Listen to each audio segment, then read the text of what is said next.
So I'm Tobin, and we're going to talk a little bit about Trustee today. Hopefully, you guys already think of Trustee as the open source way to attest confidential things. If not, I'll give you a little introduction. Trustee is the open source way to attest confidential things. We support a lot of different platforms right now. If you look really closely on that list, you'll recognize that we have a device that we can attest as of today. It's released, it's out in the world, and we'll be talking about how that works. We don't support TDISP, little spoiler, but we do have a slide in this very presentation about what TDISP is going to mean for all this stuff and where we're going to go. Trustee is a pluggable thing, so it's made of a bunch of different components, and there's a lot of different ways to deploy it.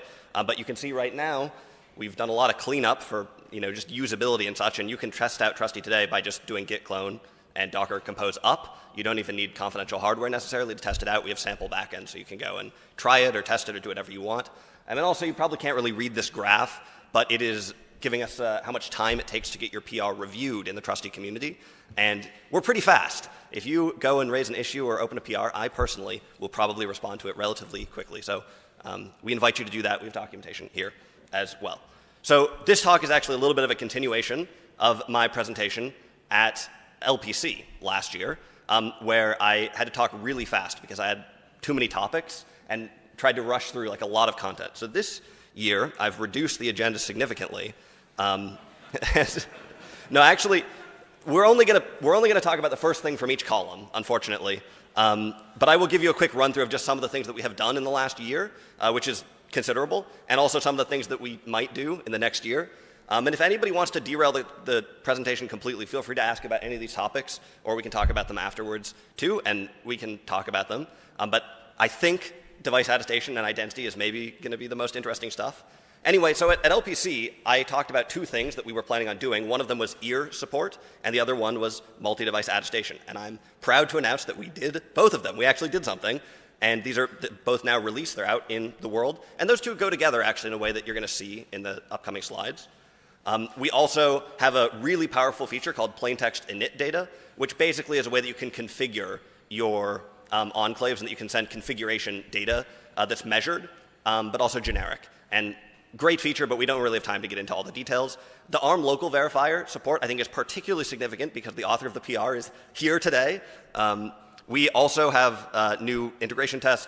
Prometheus support, I forgot to put in that we have HashiCorp Vault support, so lots more backend. We're working on making Trustee more usable in enterprise situations, making it so that you can use Trustee as a service. Essentially, a bunch of other interesting stuff here with the event log and all that. Like I said, if there are questions, feel free. Things coming soon. The identity framework, this is a big and a very slippery and complex topic that I'm interested in your guys' thoughts and feedback on. We're also looking at running Trustee inside of confidential containers itself. Today, we expect people to run Trustee in some trusted location, and this could be in an enclave, or it could be on your local machine or something, but we're not very prescriptive about how people should go about that, and we want to make it sort of a batteries included solution for just being able to use Trustee inside of an enclave, and we have Coco, and Trustee runs in Kubernetes, so we think that those two things can go together nicely. This also is connected to this idea of having a Trustee CLI that's more unified, and one thing that Trustee CLI would be able to do is attest a Trustee running inside of an enclave. So it would be the ultimate root of trust running locally. It would attest Trustee, and then that would attest your workloads dynamically.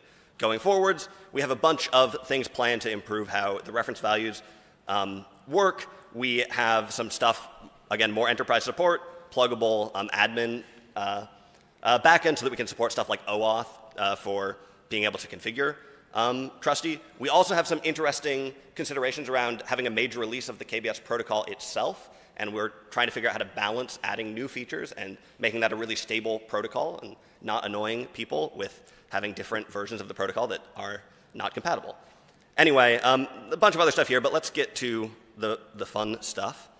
So multi-device attestation, it's maybe not like the greatest name for what we're doing here, but the idea is pretty simple. You have an enclave and you want to attach a device like a GPU to it, and you now want to still be able to attest all of this. How do you go about that? Well, first of all, this is how we did things before. I'm just going to give you like a quick run through of what Trustee does, how it works. There's stuff going on in the guest, and there's stuff going on in Trustee. In the guest side, you have an attester plugin that's going to be running in user space, and this is going to get your attestation report, basically. And this is modular, so it will detect what platform you're on, what type of CPU you have, and it will get the attestation report. The attestation agent, we're going left to right along the top, and then we'll go back. The attestation agent will then package that up according to the KBS protocol. It'll send it to the KBS. There's a handshake that happens here for a nonce and some other things, but I'm kind of leaving out those details. For now, the KBS is in charge of keeping track of the nonce, though, and executing that handshake. It will ask the attestation service, another part of Trustee, hey, here's the evidence I got. Can you tell me if this is good or not? The attestation service will go to the verifier plugin, and these correspond to the attesters, and they're a modular interface for taking hardware evidence and making sure that it is legit. And the verifier plugin is actually relatively simple. It doesn't need to assess what's going on in the guest. All it needs to do is get the hardware evidence and extract TCB claims from it. So you get the attestation report, and you pull out the various components that are measured in the attestation report. These are then going to go back to the attestation service, where we have the first of two policies. So the attestation service policy is what we use to determine whether or not the TCB claims represent a trustworthy guest. So in some ways, this is where all of the logic of Trustee really lives. It's in the attestation service policy, where we basically express what it means for a guest to be trustworthy, which usually corresponds to the way that the guest is booted. This is an OPA policy, so it can be modified by a user or someone who's doing some other boot flow or using some other use case, but we provide a default policy that does pretty standard parsing and checks the fields that we think you want to check. Finally, this goes to the KBS, which uses the result of the attestation service policy, which is an ear token, and it determines whether or not it should release a specific resource, right? So the KBS policy is about, hey, I have this secret I'm being asked to give out. Should I give it to this guest? And it will say, oh, well, the attestation service said this guest had a valid TCB, so sure, or no, or something like that. And then, of course, this goes back to the attestation agent, and it is provisioned to the workload or whatever you're doing with the secret. Okay, so what did we add to do multi-device attestation support? The first step is that the attester plugins are no longer mutually exclusive. So it used to be that we would run one at a time, and they would represent the CPU only. With devices, that's no longer the case. Now, you will run the attester plugin for the CPU, but you might also have a device that you're going to get evidence from, so you run that one too. After all of these are run, the attestation agent is going to be in charge of putting together something called composite evidence, which will be explained on the next slide. And then this will be sent off again to the KBS. The KBS here is going to split out all of the evidence from all the different pieces, and it's going to give those to the attestation service. So crucially, the attestation service is still just in charge of one device at a time, more or less. It's still just going to have the idea of, okay, here's this device, is it valid, right? And it's going to be the KBS that takes the composite evidence and breaks it into all these different devices and says, hey, is this good, is this good, is this good? Verifier plugin doesn't change. Again, we extract the TCB claims. Now, with the attestation service, we'll have more policies, right? We'll have an attestation policy for each class of device. And we will end up generating an ear token that has a submod that describes each device. So now the attestation token that you get back will have information about all the devices. And from there, everything proceeds as normal. So if you have a device that you want to implement something in Trustee for, the lift isn't too heavy. You really only need to do 3 things. You need to write an attester plugin that can just get the report from user space. You need to write a verifier plugin that can take that report and extract the TCB claims, maybe check that the signature is valid, things like that. And then you need to have an attestation service policy that says, okay, so this value in the report should correspond to this reference value from the RVPS, and the TCB is good if these match up and things like that. Okay, so multi-device attestation, I mentioned composite evidence already. This is kind of the crux of what we're doing here, and composite evidence is really a feature of the report data / the runtime data, so the thing that you put into the evidence. This is how this kind of all works. The first thing that we do is we get all the additional evidence. So we go to all the devices first, and we request an attestation report with the nonce that we use from the KBS and the guest public key that we use in the KBS protocol. And we use the same nonce, the same public key for every additional device. We get all of this evidence, we package it up, and the crucial trick here is that when we then go to get the primary evidence, which comes from the CPU generally, although it doesn't necessarily have to, we are then going to put the hash of all the additional evidence into the runtime data of the primary evidence. And it is important to do this because it prevents some interposer in the middle from just deleting some of the additional evidence in transit, right? So here, you know that the primary evidence is legit because it is signed, and that is then bound to all of the other evidence, so you can be sure that that works out. And this is the work that we're doing in the attestation agent in the guest. When we do the composite evidence, we set this all up, and then we reverse the whole thing in the KBS and make sure that it checks out. There are some other approaches you could take here. You could base this on PCRs. for instance, but we want to make this framework as simple as possible because we want to support as many different types of CPUs as we can. And this report data is one of the most common abstractions in the confidential computing attestation world, so we base it on that. Okay, so I mentioned already that this is pretty closely tied to the ear token, and actually we introduced support for ear mainly because we were looking ahead to doing multi-device attestation. Not the only reason, but we thought it would be a good platform that would allow us to very generically but also specifically express what the TCP state of a guest is, including a guest that has a lot of different devices. So this is kind of an overview of what an ear token looks like. You can ignore the first 3 entries, they're not that exciting. And I left some of the even less exciting ones off. But the key thing here is that we have submods. And basically what this means is that the ear token can contain like a list of different appraisals, and these can each represent a different device. So the appraisal has things like the status, the trust vector, the policy ID, the annotated evidence. This is the output essentially of the attestation service policy, right? Now, one thing that's sort of interesting here is that we access these submods via a T class. And the T class is a new abstraction that we introduced to help us identify the different types of devices that are going to be there. And a T class is just a string that the verifier author defines. And we expect it to be something like GPU or CPU, but it's really up to the verifier author to say what type of device they have. And this, on its surface, might seem pretty unrigorous. Some people would say, well, you should be using the PCI topology or something like that.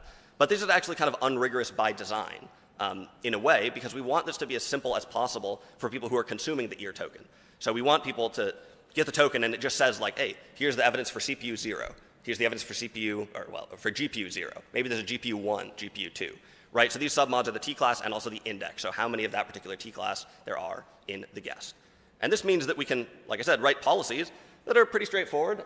I'm not sure if you can read that, but on the left we have a policy that is checking that every submod in the attestation token is affirming, which basically means the TCB has been determined to be good, secure. And say what you want about OPA, but it's relatively straightforward to write a policy like that. You also can go into way more depth, and you can say, okay, well, let's say I want to make sure that CPU 0, like the CPU, comes from a particular vendor. I want it to be an S&P guest.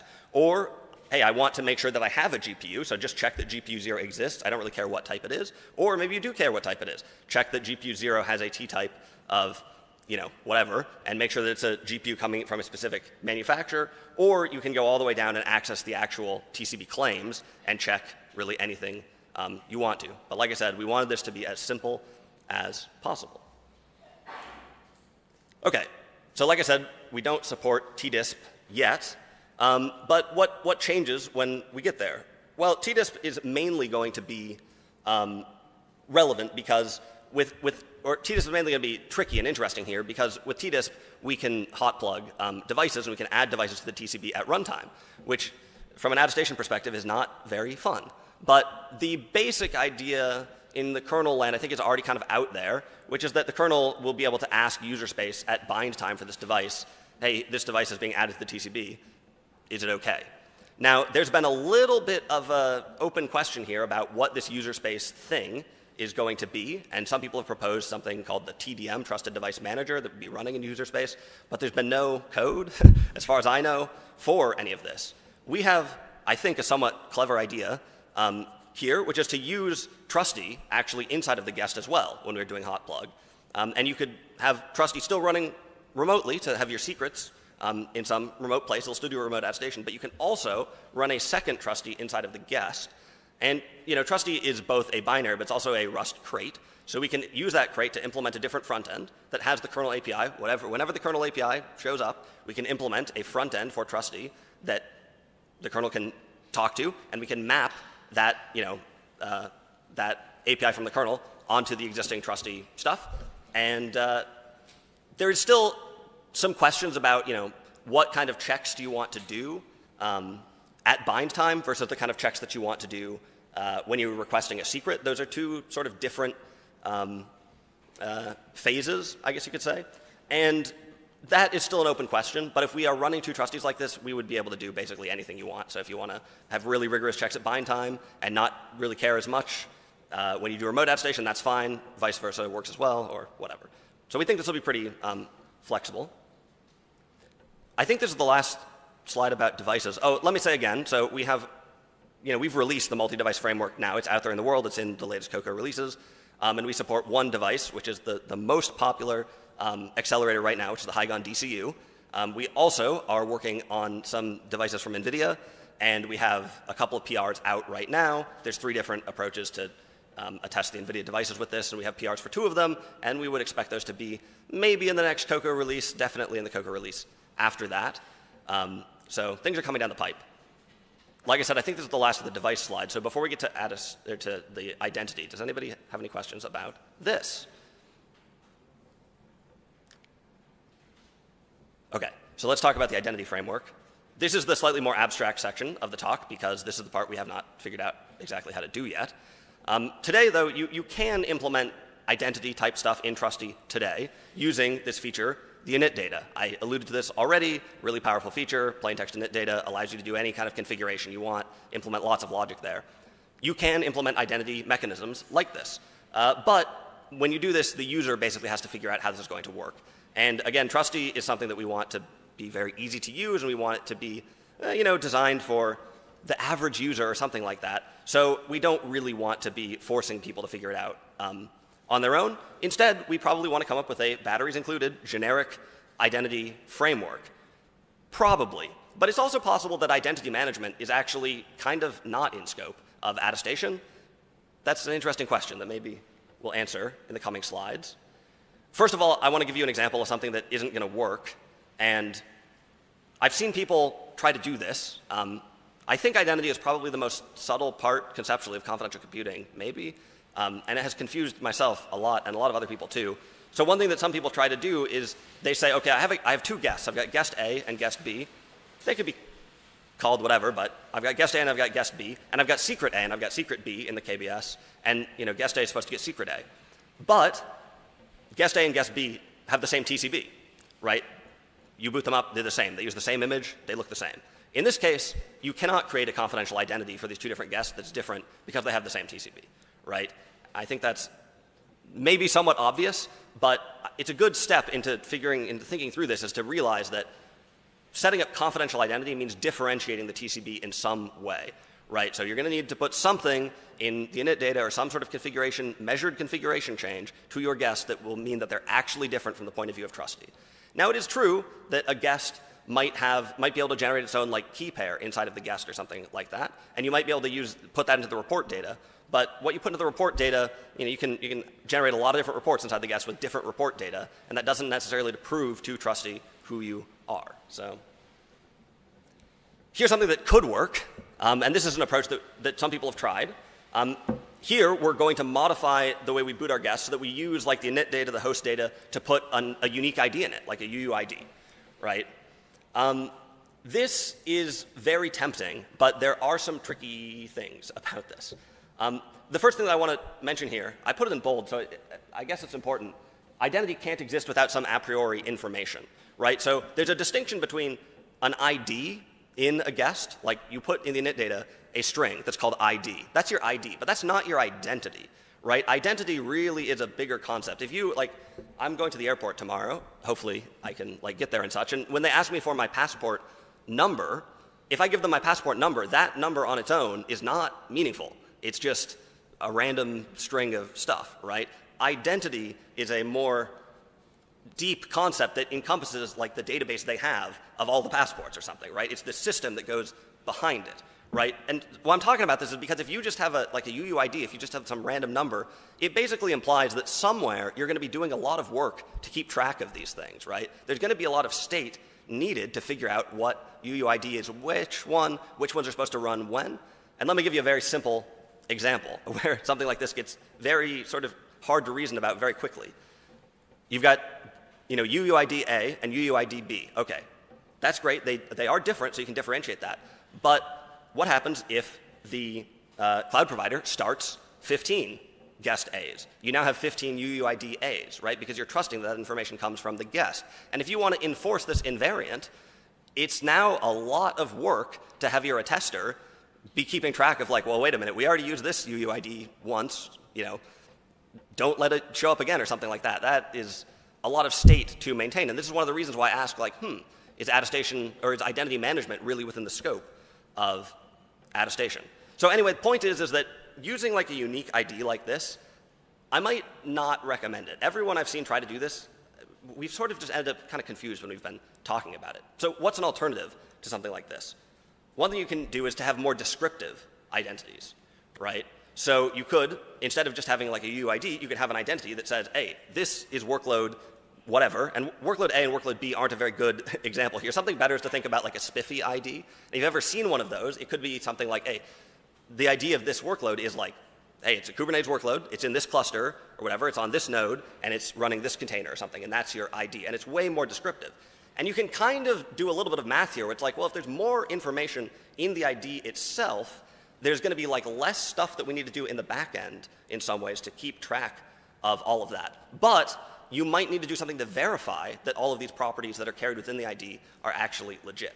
And another thing I wanted to mention here is that identities, do they need to be unique? That's something you should think long and hard about if you're trying to implement a system where you're having confidential VMs with unique identities. Does that really make sense?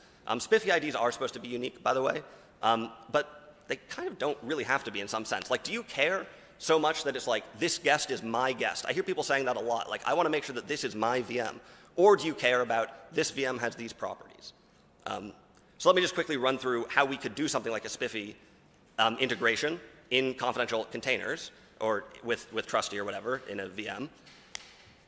First, you can generate the spiffy ID on the host, untrusted, right? So in spiffy, they use something called selectors, which are basically rules to determine what the identity is going to be. And it can say like, hey, give it this identity if it lives here and is called this and it uses this container and things like that. So you do all that logic on the host to generate your ID, and this is totally untrusted, but it gets measured. Okay. The next step is that inside of the guest, by the way, these are not the same boxes that we had before, so pay attention, but inside the guest, you can then obey whatever configuration you have. So you could use the init data to say, okay, this guest is only going to be able to run this kind of workload. And at this point, you don't really care about the ID at this time. You're just going to follow those rules, and you're going to say, okay, it told me to run this workload, so I'm going to run that workload. Great. Then you do your attestation. In the attestation service, we're going to extract all the TCP claims as usual.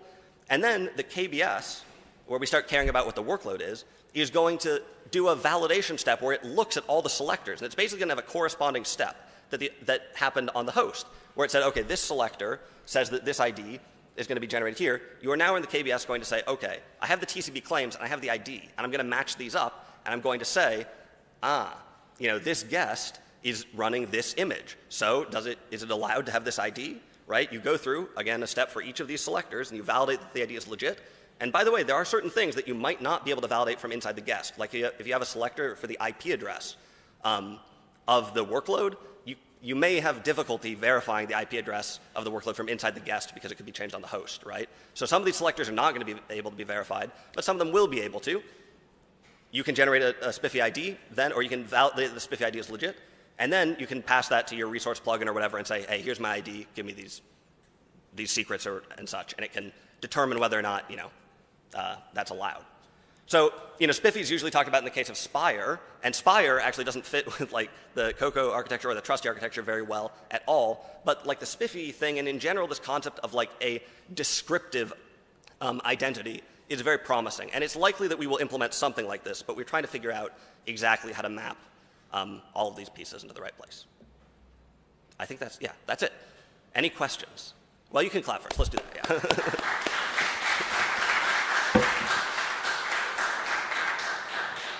Yeah. Yeah.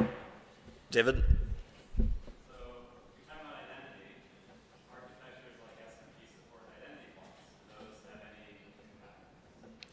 Yeah, so David said, you're talking about identity, and architectures like SMP support identity blocks, and like, how does that fit?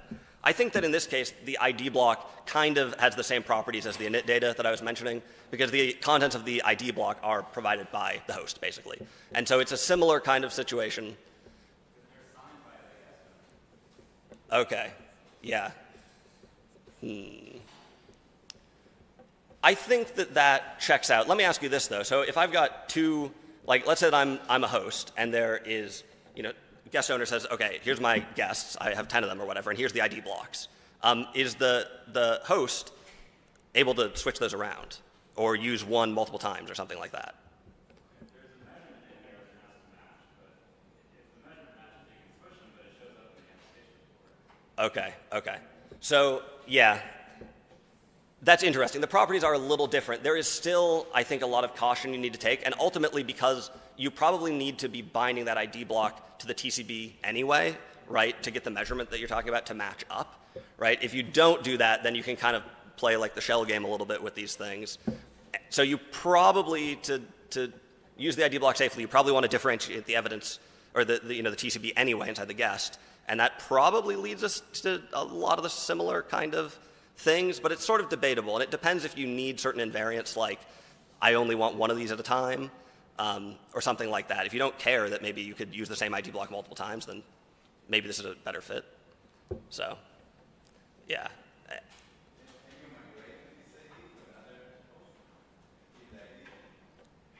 What did you say, Amnon? Oh, yeah. Yeah, so migration with identity is also kind of a interesting thing. You had another question? Yes, about like now that it's becoming productized, do you consider record compatibility moving forward? Yeah, so this is a huge topic for Trustee right now. Like I said, we're really focused on people being able to use Trustee as a service in like complex enterprise environments. And one thing that matters a lot there is backwards compatibility. And we are discussing right now what that means, right? So one thing that I know a lot of people have run into are issues with the KBS protocol itself, where you use like an older Trustee and a newer guest component, so the other way around, you get a KBS protocol mismatch. So one thing is like, okay, make the KBS protocol backwards compatible. And in some cases, that's easier than others, so that's being discussed. Probably what's going to happen is that we'll have a major release of the KBS protocol at some point where it will start to be backwards compatible. But it's also worth noting that the sort of surface area of Trustee goes way beyond the KBS protocol. And for instance, the KBS protocol will carry the hardware evidence itself, and the format of the hardware evidence could change, and that could have nothing to do with Trustee, right? So it could be that the hardware developers change the attestation report version, and it's not backwards compatible. That has happened. And so is that in scope of Trustee backwards compatibility or not?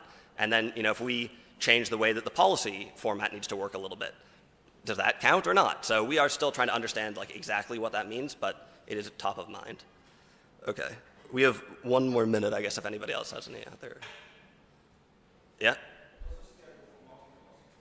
What's the what? I didn't quite get multi-something support.